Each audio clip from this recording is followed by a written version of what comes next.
Chapter 6. The War in 1915.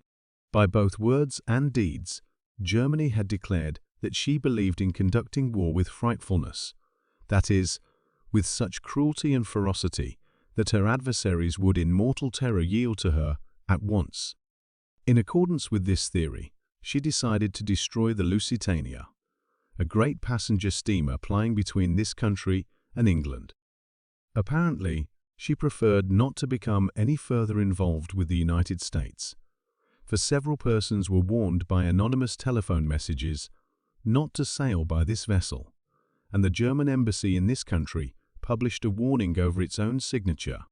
No one was alarmed, for no one supposed it possible that any country would commit such a deed as Germany had planned, and a number of Americans sailed on the steamer.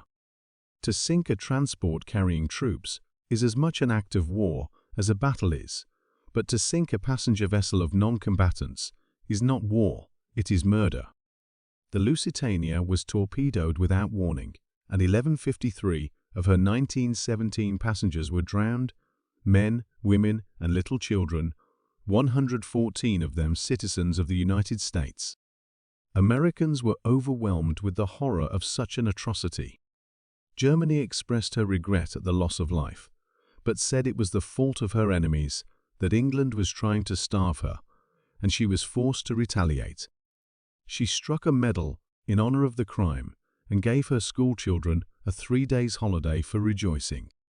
President Wilson sent to Germany a series of dignified notes and declared that she would be held to strict accountability, but did not succeed in inducing her even to agree to any reparation.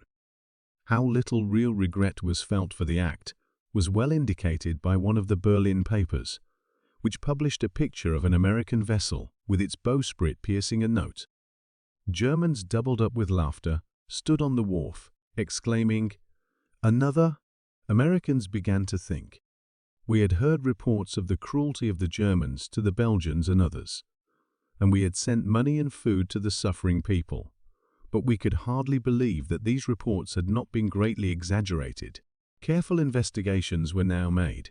It was shown that the Germans had poisoned wells, scattered germs of disease, bombed hospitals, schoolhouses, and orphan asylums, that non-combatants, not only men but women and little children, had been killed in large numbers, that they had been forced with bayonet thrusts to walk in front of German troops in order to shield them from bullets, that prisoners and wounded had been murdered in order to get rid of them. German soldiers were asked to keep diaries. From those found on prisoners, and from articles in the German newspapers, it was seen that these crimes had not been committed by excited, disobedient soldiers, but under strict orders from headquarters, and that this frightfulness was the kind of warfare which Germany deliberately planned. War is horrible at the best, and the chief nations of the world have held several conferences at The Hague in Holland, and there agreed never to commit such crimes as those that have been mentioned. Germany was one of those nations, and these acts of cruelty were violations of her solemn pledges. In 1914, the Russians, as has been said, were in possession of most of Galicia, and they were so sure of getting it all that they appointed a governor-general for the new Russian province. They were besieging Przemysl at the end of the year. Russia and Germany each maintained a line of forts along the boundary, and in Poland, no enemies had come within range of the Russian fortifications. At the end of 1914, the Russians held the best position. They now made a plan to advance in the same eastern corner of Germany that they had tried in 1914. On the German line of defense, there were forests and swamps and lakes, with fortifications wherever they were needed. The Russians pushed on eagerly. They made their way through forests. They dashed into frozen morasses. No large numbers of Germans had appeared, and what they had met were gradually falling back. The Russians did not guess that this was a trick, and they pushed on and on, far into the country of the Masurian lakes. Then there sprang up before them a great German force with von Hindenburg as its leader. The Russians lost vast numbers of men, either killed or captured. One whole corps disappeared. Many days later, one division of this corps made their appearance. They had been struggling over frozen morasses, in pathless forests, and through deep snows. Little by little, other divisions succeeded in joining their own troops. At the end of 1914, the Russians had taken Lemberg and were besieging Przemysl. Przemysl would have fared better if it had not had so many men to use up its food.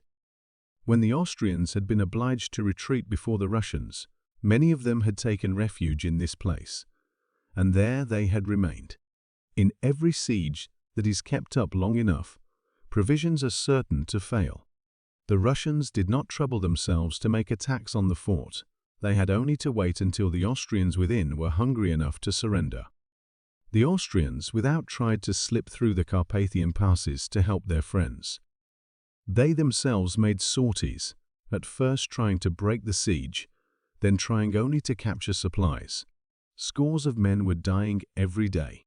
At length, after 7 months' resistance, the Austrians within the fort surrendered to the besieging Russian army. The 100,000 men who had been carrying on the siege of Przemysl were now free to meet the troops of the Central Powers in the Carpathian passes. Unfortunately for the Russians, these men were chiefly cavalry and artillery, neither of which is of much use in mountain fighting. The German and Austrian troops swarmed into Galicia. They had 4,000 guns, half of them of large size. It has been estimated that shells enough were thrown to average 140 pounds of iron for every Russian engaged in the struggle. The Russians were in as bad a condition as the English at Neuve-Chapelle, for now they had not nearly enough artillery. To save the men or save the guns was the question.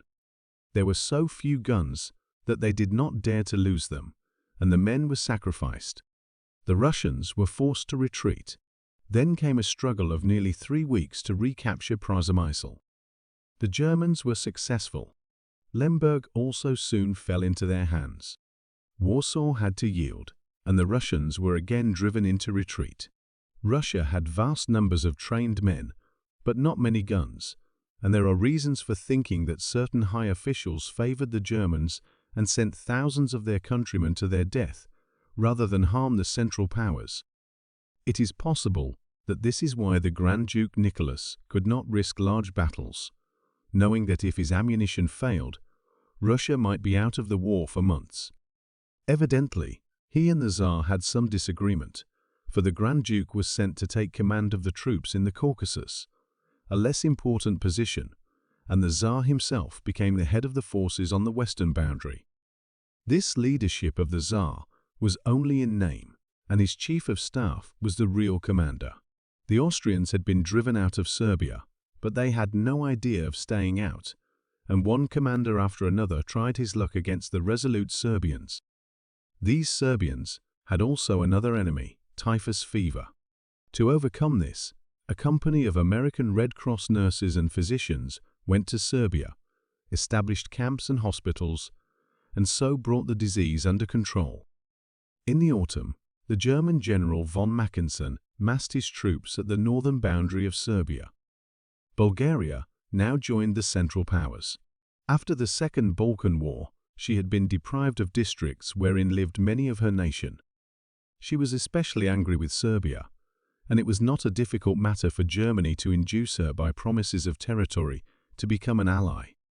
This alliance cleared the way for Germany's direct route from Berlin to Constantinople, save for the short distance across the corner of Serbia. The struggle of Serbia against Bulgaria and the Central Powers went on for months, but at the end of the year, 1915, the Serbians held only a tiny strip of territory in the west and another in the south of their country. Russia, in all her military actions, was badly handicapped by her position. On a map, she looks at the first glance big enough to subdue the rest of Europe all by herself. But during this war, she was almost as helpless in getting supplies as little San Marino would have been if Italy had been unfriendly. What Russia needed was a way of getting into the Mediterranean, for the Mediterranean would be open at all seasons of the year.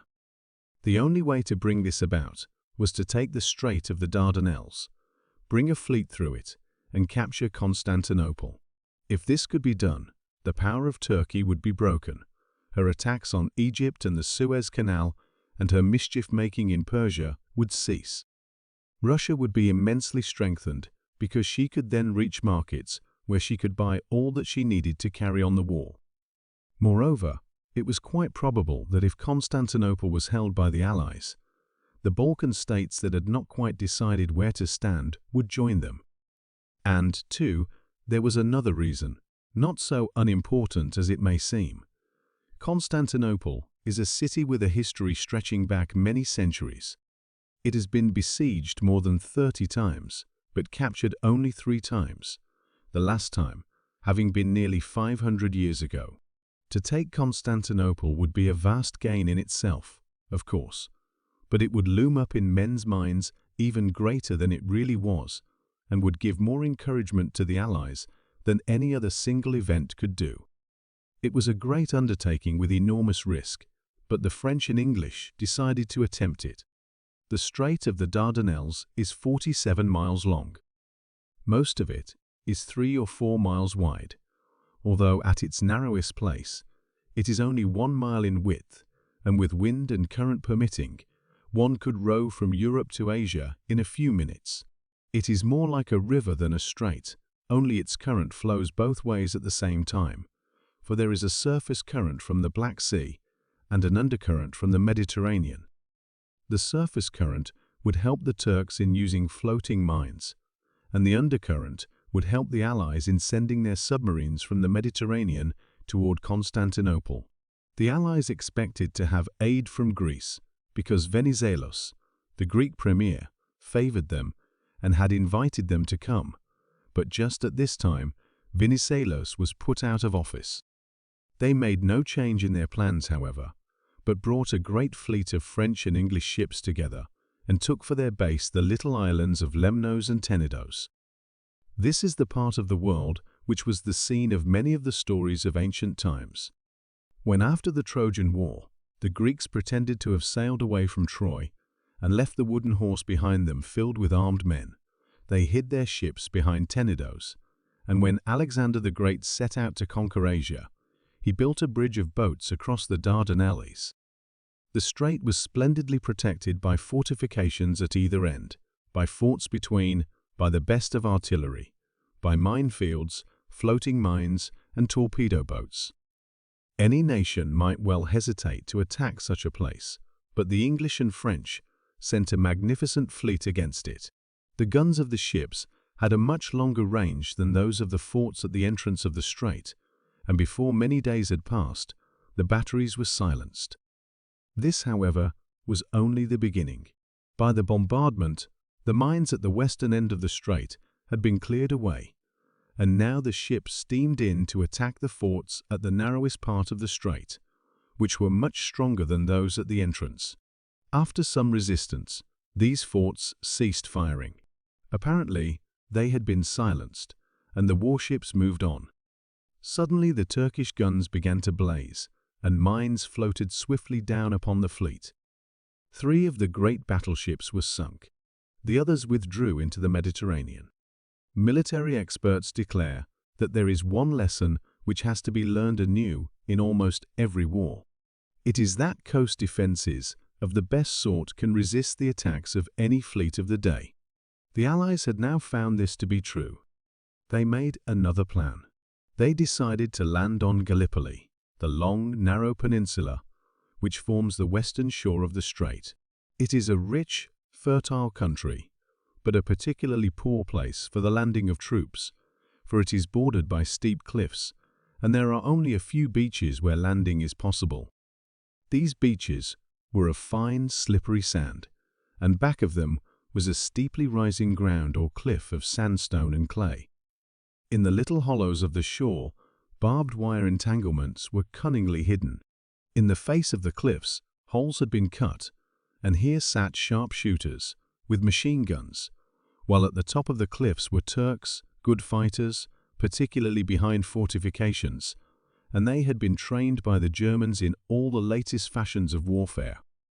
Nevertheless, the troops determined to land.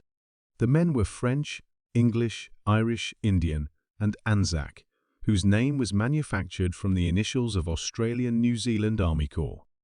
They have been described as a fine lot of men, generally tall, broad-shouldered, and young. They swing along at an easy pace, their big hats turned up at one side, their jackets rather loose, high boots, and enormous spurs. They were a very independent troop and had not much regard for military etiquette. One of them said the world was so full of officers, it made him feel like a human windmill to salute whenever he met one of them. These Anzacs had no notion of fear, and when the landing at Suvla Bay was to be made, they swung up the beach on the run, apparently not noticing the fact that they were in a storm of bullets. Straight up the cliffs they scrambled in spite of the Turks, and quite as if they were on their way to a picnic. It was 2 days before a line of the Allies could be formed, for there were encounters everywhere. In some the Allies won, in some the Turks. The Anzacs fought splendidly, but so did the French and the English and the Irish and the Indians. There were no cowards at Gallipoli, but there was no permanent success for the Allies. The submarines ran all risks of mines, nets, underwater bombs, and slipped into the Sea of Marmara, sinking vessel after vessel, one of them actually close to the Constantinople quay, but the Allies had no land forces to back them up. The losses from battle were enormous, and the swarms of flies and the poor water brought sickness upon the troops. Just after the close of the year, the Allied forces were withdrawn. The attempt to take Constantinople had failed completely. The Allies had but little success to show for the year 1915. On the Western Front, they had met with small losses, it is true, but their gains were equally small. On the Eastern Front, Germany had practically driven the Russians out of Eastern Germany, Poland, and Galicia. She had overpowered Serbia and had held Constantinople. She had lost no territory on the continent of Europe. On the other hand, the sinking of neutral ships and the torpedoing of the Lusitania had aroused the indignation of the United States, and the Allies had been busy among the German colonies. Japan had taken Kiaoshao in China, and also several groups of islands lying to the southeast of that district. England had taken the German settlements of New Guinea, and also some neighboring islands. Germany still held some of her territory in Africa, German East Africa on the eastern coast, and Cameroon on the western. If she could win the war, it would be an easy matter to recover her colonial possessions. It was a hard year for the Allies.